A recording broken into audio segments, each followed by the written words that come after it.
একটা বাকি world রেকর্ডধারী high জাম্পারকে হারাতে পারবে? আমরা এই সব কটা প্রশ্নের উত্তর দেব আর শুরু করব পৃথিবীর সবথেকে শক্তিশালী মানুষকে দিয়ে। ওর শক্তি আমরা পরীক্ষা করব একটা 227 কেজি ওজনের সিংহের বিরুদ্ধে টাগ অফ ওয়ার দিয়ে। তুমি কি আর কিছু বলতে চাইবে? না, করে দেখাবো। 3 2 1 শুরু করো। ঠিক আছে, খেলা শুরু হয়ে গেছে। ও মাই গড, ওর মুখটা দেখো। এই ষাটটার শক্তিটা ও দেখো। মাই গড। সিংহটা এখন লিটারালি বিশ্বের সবথেকে শক্তিশালী মানুষকে ধরে রেখেছে। দাঁড়াও, ও কি করছে? সিংহটা কি ঘুরে দাঁড়ালো? মনে হচ্ছে ও ব্রায়ানকে ক্লান্ত করার চেষ্টা করছে। এই দেখো, ব্রায়ান আসল প্লেনকে টানছে, কিন্তু এখনো এই সিংহটাকে টানতে পারছে না।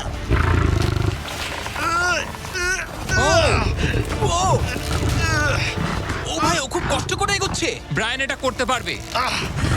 ও ঠিক আছে, ঠিক আছে। তোমার আর 91 সেন্টিমিটার বাকি আছে। তুমি প্রায় চলে এসেছো। ব্রায়ান, তুমি চলে এসেছো। ও ব্রায়ান, কনগ্রাটস। ব্রায়ান জিতে গেছে। তুমি কি মজা পেয়ে